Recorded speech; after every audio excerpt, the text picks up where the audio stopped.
आप सभी का स्वागत है आपके प्यारे यूट्यूब चैनल एंट्रेंस वाला में। तो आज हम लेके आए हैं आप सभी के लिए क्रॉप प्रोडक्शन एंड मैनेजमेंट का सेकंड पार्ट। इसके अंदर हम बचे हुए टॉपिक्स को कवर कर रहे होंगे। अगर आप इस चैनल से नए हो तो जल्दी से इस चैनल को सब्सक्राइब कीजिए और हमारा जो ऐप है एंट्रेंस वाला आप उसको भी डाउनलोड कर सकते हैं। इन सभी की लिंक जो है आपको डिस्क्रिप्शन बॉक्स में देखने के लिए मिल जाएगी, तो जल्दी से जाकर उसको भी डाउनलोड करिए, क्योंकि उसके अंदर आपको फ्री कंटेंट एएमयू से रिलेटेड और मॉक टेस्ट वो सारी चीजें आपको वहां पे अवेलेबल करा दी जाएंगी। बिना देरी के इस लेक्चर को हम स्टार्ट करते हैं। तो इसमें सबसे पहले हम पढ़ने वाले हैं इरिगेशन। अब देखो इरिगेशन होता क्या है।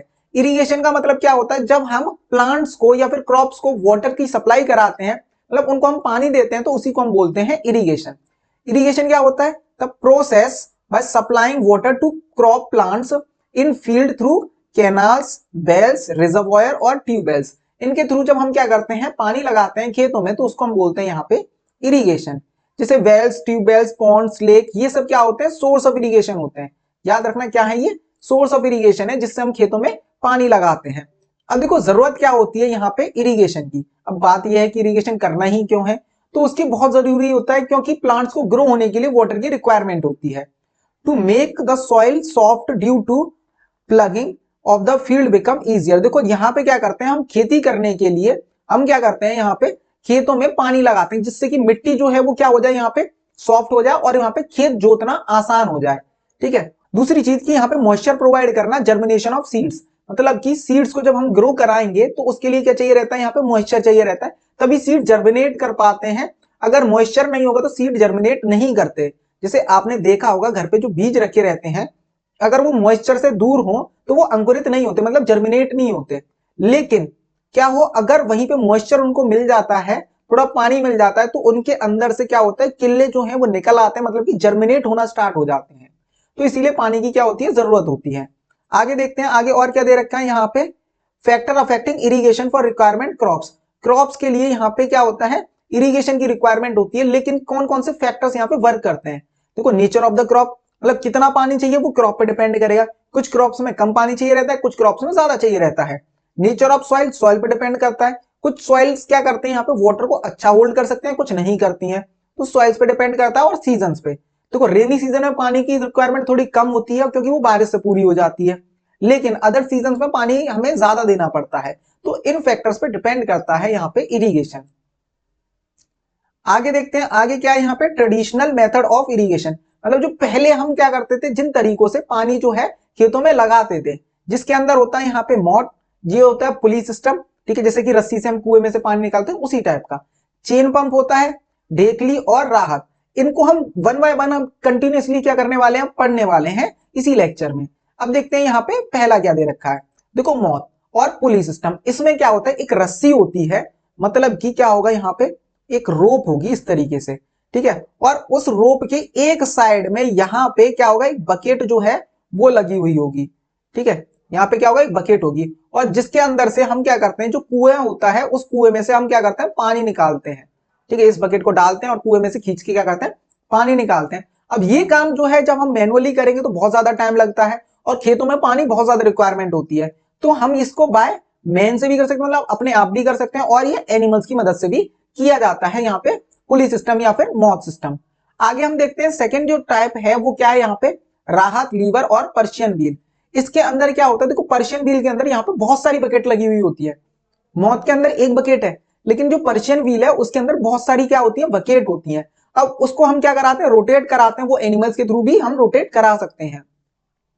अब Persian wheel consist of a large wooden wheel with several buckets. एक व्हील होता है, जैसे यहाँ पे क्या दे रखा है, यहाँ पे व्हील दे रखा है। अब इस व्हील में बहुत सारी बकेट होती हैं, जैसे कि देखो ये बकेट दे रखी है, ये बकेट दे रखी है, ये भी दे रखी है और ये भी दे रखी है। तो बहुत सारी बकेट्स होती हैं और ये ओपन होती हैं। जैसे ये क्या, जब पानी में जाएंगे तो पानी को भर के लेके आते हैं और साइड में पानी को खिलाते हुए जाते हैं, जिससे कि वो पानी जो है एक रास्ता बनाते हुए खेतों में चला जाए। तो इससे भी हम क्या करते थे, यहाँ पे खेतों में पानी लगाते थे।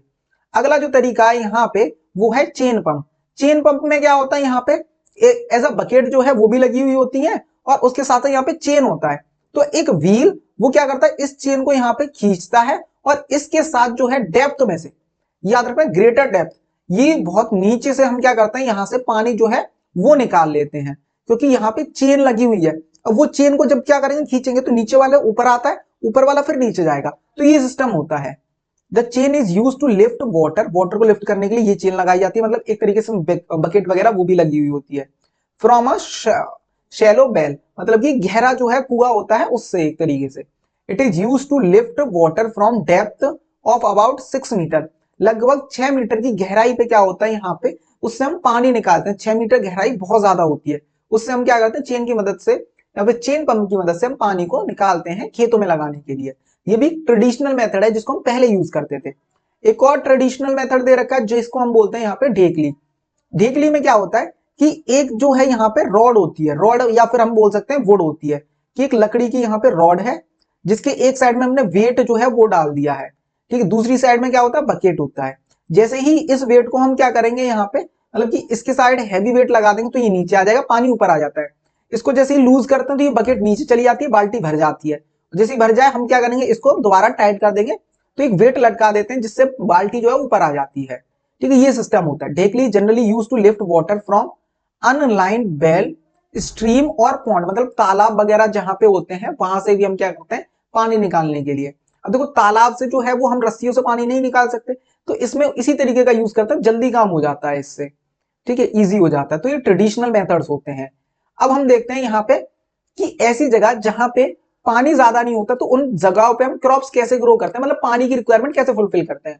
तो एक होता है यहाँ पे ड्रिप सिस्टम। अब देखो इस ड्रिप सिस्टम में क्या होगा कि जो पानी है वो पर्टिकुलर प्लांट्स तक ही जाता है। मान लो यहाँ पे कोई प्लांट है, आगे भी हम क्या करते हैं, यहाँ पे भी एक और प्लांट दे रखा है, ठीक है, यहाँ पे भी प्लांट दे रखा है और एक ये भी प्लांट दे रखा है, ठीक है। अब इन प्लांट्स पे ही हम क्या करते हैं, पानी लगाते हैं। इन्हीं प्लांट्स पे हम क्या करेंगे, वाटर है उसको लगाते हैं, मतलब कि एक पाइप होता है और जिन प्लांट्स को जरूरत होता है उन्हीं के रूट्स तक या फिर प्लांट्स के रूट्स पे ही हम क्या करते हैं, पानी लगाते हैं, पूरे खेत में लगाने की जगह। क्योंकि पूरे खेत में लगाएंगे तो वो वेस्टेज हो जाएगा। जिन प्लांट्स को जरूरत है या फिर जो जितने भी प्लांट्स हैं उन सब में हम पानी देते हैं। तो इसको हम बोलते हैं ड्रिप इरिगेशन सिस्टम, कि ड्रिप बाय ड्रिप या फिर हर प्लांट्स को हम क्या कर रहे हैं, पानी दे रहे हैं। किसी प्लांट्स को ऐसा नहीं है कि कम दें ज्यादा दें, लेकिन सभी प्लांट्स को हम पानी देते हैं और जो बाकी का बचा हुआ एरिया वहां पानी नहीं जाता। तो ये होता है यहाँ पे ड्रिप सिस्टम। देखो यहाँ पे हम वाटर की सप्लाई कराते हैं थ्रू पाइप्स, मतलब कि कुछ पाइप्स होते हैं और वो पाइप्स क्या होते हैं, हर प्लांट्स की रूट्स के पास होते हैं, तो वहां पे पानी पहुंच जाता है।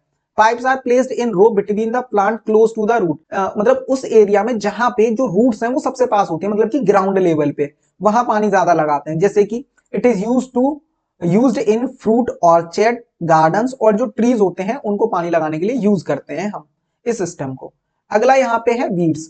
अब देखो वीड क्या होते हैं, ये होता है अनडिजायरेबल, क्या होगा यहाँ पे, प्लांट। जो प्लांट हमें नहीं चाहिए रहता वो ग्रो हो जाते हैं, उनको हम बोलते हैं वीड। जैसे कि कार्टून तो आप सभी ने देखे ही होंगे, जैसे डोरीमोन का कार्टून हो गया, ठीक है, नोबिता डोरीमोन। अब उसमें क्या करते हैं, जो जियान की या फिर नोबिता की मम्मी बोलती है कि घास जो है गार्डन में से उसको उखाड़ दो, जंगली घास ग्रो हो गई है, तो वो जो जंगली घास होती है उसको हम बोलते हैं वीड, ठीक है। और ये अनवांटेड होती है, हम नहीं चाह रहे कि ये घास ग्रो हो, लेकिन वो घास ग्रो हो जाती है। जैसे कि यहाँ पे ये वीड आएगा, यहाँ पे नहीं, wild and undesirable plant which grow in the crop field and compete with other crops for space, soil, nutrition, water and sunlight are called यहाँ पे वीड्स। देखो वीड अनडिजायरेबल प्लांट है, जंगली प्लांट होते हैं, ये ग्रो हो जाते हैं। अब ग्रो हो जाते हैं, साथ में कोई दूसरा प्लांट जो क्या है हमारे लिए जरूरी है, तो उसके साथ कंपटीशन करते हैं ये कि न्यूट्रिएंट्स कौन ले ले, तो उस प्लांट के न्यूट्रिएंट्स भी ये जंगली घास जो होती है वो एब्जॉर्ब कर लेती है। तो अनडिजायरेबल प्लांट्स को हम क्या बोलते हैं, यहाँ पे वीड बोलते हैं। इसको याद रख लेना, इस पे क्वेश्चन जो है वो आ जाता है, मतलब एमसीक्यू में ही क्वेश्चन आते हैं और ये पूछ लिया जाता है एएमयू के अंदर। जैसे कि यहाँ पे अमरंतुस चावला, यहाँ पे चीनोपोडियम जिसको हम बोलते हैं बथुआ, और जो ठंड होते हैं ठंड में बथुआ के पराठे तो बहुत खाए ही होंगे। तो बथुआ जो है वो एक जंगली घास होती है जो जैसे हम उसकी खेती करते हैं, गेहूं की खेती करते हैं तो उसमें ग्रो हो जाती है, ठीक है। और वाइल्ड ऑट जिसको हम बोलते हैं जौ बोलते हैं, ये भी ग्रो हो जाते हैं। And are grass example of weed, जैसे और घास भी होती है वो वीड का एग्जाम्पल होते हैं। अब ये तो ठीक है कि यहाँ पे वीड, अब हम खेतों में से कैसे उखाड़ेंगे यहाँ पे कि जंगली घासों को, गार्डन में से तो जियान जो है वो उखाड़ देता है, वो जियान की मम्मी उखड़वा देती है, लेकिन हम अपने खेतों में से कैसे हटा सकते हैं, तो उसके भी कुछ तरीके होते हैं। उसे जानने से पहले इसके नुकसान क्या क्या होते हैं। तो कोई कंपीट करते हैं जो अदर क्रॉप्स होते हैं उनके साथ, और जो रिसोर्सेज होती हैं वो क्या हो जाती हैं, दूसरे प्लांट्स के लिए कम हो जाती हैं, ठीक है। जो भी अवेलेबल रिसोर्स है, न्यूट्रिएंट्स है, पानी है, वो ये वीड्स ज्यादा ले लेंगे, दूसरे प्लांट्स को कम मिल पाएंगे। दूसरा क्या है, can be responsible for spreading disease, और यहाँ पे डिजीज वगैरह ये ज्यादा फैला देते हैं, मतलब जिसकी वजह से जो प्लांट है वो सर्वाइव नहीं कर पाएंगे। Provide hide out for rat and snake. अब देखो ये क्या करते हैं, एक तरीके से जो स्नेक्स होते हैं या फिर रैट्स होते हैं उनके लिए यहाँ पे क्या करते हैं, छुपने का काम करते हैं। यहाँ पे स्नेक्स वगैरह आ सकते हैं जब जंगली घास होगी तो उसके अंदर, ठीक है, जो हमें दिखाई नहीं देगा वो हमारे लिए भी नुकसान होता है। चूहे फसल जो है उसको खराब कर जाएंगे, तो ये हमारे लिए क्या होता है, नुकसान होते हैं वीड्स के। जब इसके इतने डिसएडवांटेज हैं तो इसका सॉल्यूशन क्या है कि हम वीड्स को रिमूव कर दें by hand, removal of weeds by hand, ठीक है, हैंड से हम क्या करते हैं यहाँ पे रिमूव कर दें। और दूसरा होता है बाय खुरपा, ठीक है, खुरपा जो है एक क्या होता है यहाँ पे छोटा सा टूल होता है जिसकी मदद से हम क्या करते हैं, जो वीड्स हैं उनको रिमूव कर देते हैं। और एक और तरीका होता है हम जिसमें हम क्या करते हैं, केमिकल्स का यूज करते हैं, ठीक है। किस चीज का यूज करेंगे, यहाँ पे केमिकल का यूज करेंगे। और वो केमिकल क्या होते हैं यहाँ पे, वीडिसाइड। वीडिसाइड क्या है, यहाँ पे एक तरीके का केमिकल होता है जिसका हम यूज करते हैं वीड्स को कंट्रोल करने के लिए, मतलब ज्यादा ना बढ़े। तो इसको याद रखना कि वीडिसाइड होते क्या है, वीडिसाइड के एग्जाम्पल पूछ लिए जाते हैं कि ये क्या है, जैसे कि 2,4D, ठीक है, 2,4D पूछ लिया जाता है, इसकी फुल फॉर्म पूछ ली जाती है। तो इसकी फुल फॉर्म होती है 2,D डाइक्लोरोफिनॉक्सिक एसिटिक एसिड जो है, ठीक है। ये क्या होता है, वीडिसाइड होता है, मोस्ट कॉमन वीडिसाइड है जिसका हम यूज करते हैं यहाँ पे वीड्स को रिमूव करने के लिए। और एक और होता है यहाँ पे मेटाक्लोर, ठीक है, मेटाक्लोर जो है ये भी एक वीडिसाइड है जिसका हम यूज करते हैं यहाँ पे वीड्स को रिमूव करने के लिए। आगे हम बढ़ते हैं, यहाँ पे आगे जो टॉपिक है वो है यहाँ पे कंबाइनर। अब देखो कंबाइनर क्या होता है, कंबाइनर जो है वो हार्वेस्टिंग और थ्रेशिंग दोनों ही काम करता है, मतलब कि एक ऐसी मशीन दो काम करती है उसको हम बोलते हैं कंबाइनर।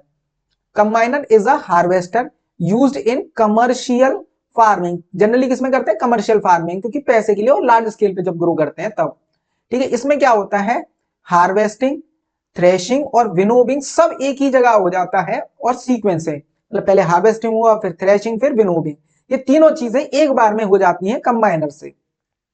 अब बात आती है हार्वेस्टिंग, यहाँ पे थ्रेशिंग, विनोविंग होती क्या है, चलिए उसे भी देखते हैं। देखो हार्वेस्टिंग, हार्वेस्टिंग का मतलब होता है यहाँ पे कटिंग और गैदरिंग ऑफ मैच्योर्ड क्रॉप, जो फसल पक चुकी है उसको हम क्या करना, काटना और एक जगह इकट्ठा कर देना। दूसरी चीज यहाँ पे थ्रेशिंग, थ्रेशिंग में क्या होता है, जो भी ग्रेन्स है, मान लो कि यहाँ पे कोई भी फसल है उसको हमने क्या कर लिया, इकट्ठा कर लिया काट के, तो उसको हम पीटते हैं, पीटने के बाद उसमें से क्या होता है, ग्रेन्स निकलते हैं, उस फसल में से ग्रेन्स निकलते हैं, उस प्रोसेस को हम बोलते हैं थ्रेशिंग। तो इसमें क्या होता है, in the process beating of grain, grains को हम पीटा जाता है उनकी स्टेम से, जैसे कि गेहूं है अपनी पूरी स्टेम में होगा, उसको हम क्या करेंगे, पीटेंगे, तो जिससे गेहूं के दाने बाहर निकल आते हैं। और तीसरा क्या है यहाँ पे, विनोविंग। विनोविंग में क्या होता है, यहाँ पे एक ऐसी प्रोसेस जिसमें सेपरेट करते हैं हम ग्रेन्स को फ्रॉम देयर चेफ।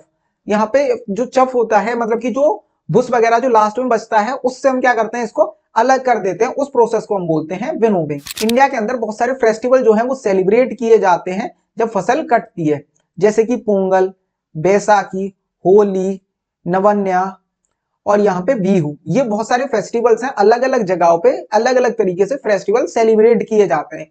और ये कब किए जाते हैं, जब यहाँ पे फसल जो है वो पक जाती है, ठीक है। तो ज्यादातर जो फेस्टिवल्स भी हैं उनका भी एक लॉजिक होता है कि इस टाइम पे ही क्यों आते हैं। अब देखो यहाँ पे कि हमारा काम हो गया कि फसल जो है हमने बो दी यहाँ पे, फिर उसके बाद फसल पक गई, उसमें पानी भी लगाया हमने, ठीक है, फसल कट भी गई। अब क्या चीज बची है यहाँ पे कि फसल को स्टोर कैसे करें। तो यहाँ पे जो अगला टॉपिक है हमारा वो है यहाँ पे स्टोरेज ऑफ फूड ग्रेन, कि फूड ग्रेन्स को हम कैसे स्टोर करके रखें। जिसमें सबसे पहले क्या होता है, देखो harvested grain contain a lot of moisture, इसमें मॉइस्चर बहुत होता है, मतलब कि पानी बहुत है। अब जब यहाँ पे पानी बहुत है, मॉइस्चर बहुत है, नमी है, तो वो जर्मिनेट कर जाएंगे। तो उनको सबसे पहले क्या किया जाता है, यहाँ पे सुखाया जाता है, धूप में उसको सुखाते हैं, ड्राई कर देते हैं। अब जो हार्वेस्टेड क्रॉप होती है जिसको ड्राई कर दिया जाता है, ठीक है, उसको हम स्टोर भी करके रख लेते हैं और उसको हम मार्केट में भी बेच आते हैं।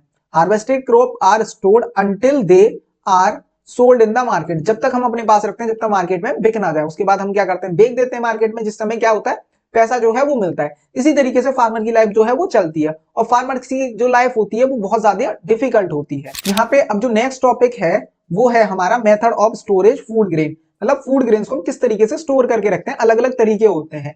तो पहला क्या दे रखा है यहाँ पे, ग्रेनरीज, दूसरा गनी बैग और स्लोस। ये तीन तरीके हैं जिसमें हम क्या करते हैं, ज्यादातर जो ग्रेन्स हैं उनको स्टोर करके रखते हैं। देखो ग्रेनरीज क्या होते हैं, यहाँ पे जो ड्राई ग्रेन्स होते हैं, मतलब जो सूखा हुआ अनाज होता है उसको स्टोर करके रखते हैं ग्रेनरीज में। ठीक है, ग्रेनरीज जो होते हैं यहाँ पे कि एक अगर हम बात करें ये जो है जैसे कुटिया जो होती है जिसको हम बोलते हैं उस तरीके में। ठीक है, ग्रेनरीज आर लार्ज मेटल और अर्थन पॉट। ठीक है, अर्थन पॉट हो गया यहाँ पे जो मिट्टी के बने हुए होते हैं, और क्या होता है यहाँ पे जो मेटल्स के बने हुए होते हैं उसके अंदर हम स्टोर करके रखते हैं। दूसरा है यहाँ पे गनी बैग। गनी बैग क्या होते हैं, जो बोरे होते हैं, तो उन बोरों के अंदर हम क्या करते हैं यहाँ पे स्टोर करके रख देते हैं ग्रेन्स को। तो gunny bag are also stored in gunny bags, sorry यहाँ पे ग्रेन्स जो है उसको स्टोर करके रखते हैं गनी बैग्स में, जो किसके बने होते हैं, जूट्स के बने होते हैं। और जूट को हम किस नाम से जानते हैं, गोल्डन फाइबर के नाम से, इस बात का याद रखना। Mouth of the gunny bag जो है are stretched tightly and the bag are placed one above the other. यहाँ पे गोडाउन के अंदर एक के ऊपर हम क्या करते हैं, उन गनी बैग्स को रख देते हैं जिसमें गेहूं वगैरह या फिर जो अनाज होता है उसको भर के, और उसको क्या कर देते हैं, सिल देते हैं ऊपर से। अब स्लोज जो है, जो गवर्नमेंट है वो क्या करते हैं, स्टोर करके रखते हैं यहाँ पे जो भी ग्रेन्स है उनको गनी बैग में भी स्टोर करके रखते हैं, उसके साथ साथ स्लोज। स्लोज जो है जैसे कि हम बात करते हैं जो कुटिया होती है हमारे यहाँ जहाँ पे गांव में गेहूं रखे जाते हैं, उसी तरीके से बहुत बड़े बड़े होते हैं। ठीक है, गवर्नमेंट में, तो उनके अंदर स्टोर करके रखते हैं जिससे कि जो बारिश वगैरह आए तो इतना खराब ना हो। ठीक है, government stored grains in large containers. ठीक है, बड़े बड़े कंटेनर्स होते हैं, टॉल सिलेंड्रिकल स्ट्रक्चर जिसको हम बोलते हैं स्लोज। ठीक है, अब ये कहां लोकेट होते हैं, यहाँ पे buffer stock are stored in the godown to meet emergency need in a natural calamity. जब भी देखो नेचुरल क्लाइमेटी आएगी, ठीक है, तो उसके अंदर क्या होता है, यहाँ पे बफर स्टॉक रख लेते हैं। बफर स्टॉक का मतलब कि स्टॉक होता है ग्रेन्स का जो गवर्नमेंट करके रखती है। जैसे कोई भी नेचुरल क्लाइमेटी आती है उस टाइम पे गवर्नमेंट क्या करती है, स्टोर करके रखती है ग्रेन्स को, कि अगर कोई भी क्लाइमेटी आ जाए तो उसमें हम दे देते हैं। जैसे कि कोरोना के टाइम पीरियड में फ्री राशन वगैरह जो गवर्नमेंट ने प्रोवाइड किया था जिससे कि कोई भी इंसान भूखा ना मरे, तो इसलिए यहाँ पे बफर स्टॉक क्रिएट भी किए जाते हैं। हमारा जो नेक्स्ट टॉपिक है वो है यहाँ पे फूड फ्रॉम एनिमल। अब जो फूड है वो किससे मिल रहा है, यहाँ पे एनिमल से, पहले किससे, प्लांट से। तो इसके अंदर हमारे यहाँ पे वेराइटी ऑफ फूड्स होते हैं, जैसे कि यहाँ पे मिल्क हो गया, यहाँ पे मीट और एग हो गया, हनी हो गया और फिश हो गया। इनसे हमें क्या मिलता है, अलग अलग तरीके का जो है खाना मिलता है। जैसे मिल्क, मिल्क का किससे मिलता है, कुछ एनिमल जैसे काऊ हो गया, बफेलो और गोट, इनका एनिमल्स का ज्यादातर हम जो मिल्क है उसका यूज करते हैं। और क्या होता है, मिल्क एंड मिल्क प्रोडक्ट जो है हाईली न्यूट्रिशियस फूड, इसमें न्यूट्रिशियस बहुत होता है, मतलब न्यूट्रिशन बहुत होता है, तो हमारी बॉडी के लिए भी अच्छा होता है। मिल्क एंड एग, जो मिल्क और एग होता है वो किससे मिलता है हमें, गोट से, शीप से, फिश, हैन, डक। ठीक है, ये इन सब चीजों से मिलता है, और ये क्या होते हैं, प्रोटीन का अच्छा सोर्स होते हैं। ठीक है, बहुत अच्छा सोर्स जो है वो प्रोटीन का होते हैं। अब हनी, हनी किससे मिलता है, हनी बी से। हम सबको पता है जो मधुमक्खी होती है वही क्या बनाती है, शहद बनाती है। ठीक है, और ये जो है वो हाईली न्यूट्रिशियस होता है और इसमें प्रोटीन बहुत ज्यादा होता है। ठीक है, तो ये भी हमारी बॉडी के लिए बहुत ज्यादा जरूरी होता है और इंपॉर्टेंट होता है। अब फिश, फिश जो है वो किससे मिलेगा, कौन सा एनिमल है, फिश से मिलता है यहाँ पे। ठीक है, अब इसके अंदर क्या होता है, न्यूट्रिशन बहुत होता है और इजिली डाइजेस्ट हो जाता है, मतलब डाइजेस्टेड फूड होता है, इजिली जो हो जाता है। और जो फिश से क्या होता है, देखो फिश लिवर ऑयल जो है वो भी बनता है जो आंखों के लिए अच्छा होता है। तो बहुत सारे पर्पसेस के लिए हम यूज करते हैं। अब इसके बाद क्या है यहाँ पे, एनिमल हस्बेंड्री। अब देखो एनिमल हस्बेंड्री का मतलब क्या होता है कि यहाँ पे हम क्या करते हैं, जानवरों को पालते हैं। ठीक है, उन मीट के लिए या फिर मिल्क के लिए हम जानवरों को क्या करते हैं, पालते हैं। Animal husbandry is a branch of agriculture, agriculture का एक पार्ट है जिसके अंदर हम क्या करते हैं, फीडिंग, शेल्टर, केयरिंग, ब्रीडिंग और ऑफ डोमेस्टिक एनिमल्स। ठीक है, जो डोमेस्टिक एनिमल्स होते हैं उनको हम क्या करते हैं, यहाँ पे खिलाते हैं, उनको रखते हैं। ठीक है, उनको ब्रीड भी कराते हैं, तो यहाँ पे क्या होता है, उनकी पॉपुलेशन भी बढ़ती है और वो हमारे लिए बेनिफिशियल भी होते हैं, क्योंकि ये सोर्स ऑफ इनकम भी हो जाता है, खाना तो उसके साथ साथ इनसे मिलता ही है। ठीक है, तो ये सारी चीजें होती हैं। आज का हमारा जो लास्ट टॉपिक है वो है यहाँ पे important practice of animals. Animals की इंपॉर्टेंट जो प्रैक्टिस हैं वो कैसे करते हैं, जैसे कि यहाँ पे कि जरूरी क्या है एनिमल हस्बेंड्री को करने के लिए, जो जानवर हैं उनको अच्छी तरीके से खाना खिलाने के लिए। अब जानवरों को हम अच्छी तरीके से खाना नहीं खिलाएंगे, ठीक है, उनको फीडिंग नहीं कराएंगे, तो वो हमारे लिए मिल्क जो है वो प्रोड्यूस नहीं कर पाएंगे, इतना न्यूट्रिशियस नहीं होगा।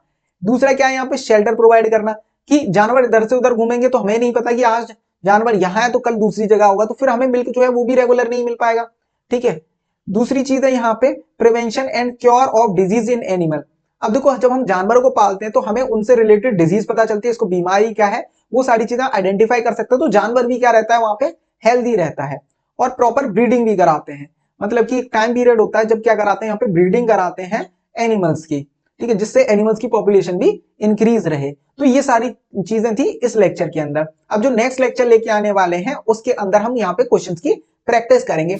अगर आप सभी ने हमारे इस YouTube चैनल को सब्सक्राइब नहीं किया तो सब्सक्राइब कीजिए, क्योंकि इसके ऊपर फ्री जो है वो AMU का सारा कंटेंट आपको देखने के लिए मिलेगा। और हमारा एंट्रेंस वाला जो है ऐप भी है प्ले स्टोर पे, जिसपे यही जो लोगो है वो लगा हुआ है, तो आप जाके उसको डाउनलोड कर सकते हैं, जहां पे आपको AMU से रिलेटेड सारी जो तैयारी है करने के लिए फ्री मटेरियल मिलेगा। यहाँ पे जो भी क्लासेस होती हैं वो भी वहां पे आपको फ्री मिल जाएंगे, और जो हमारे प्रीमियम कोर्स है वो भी आपको बहुत सस्ते में मिल जाएगा।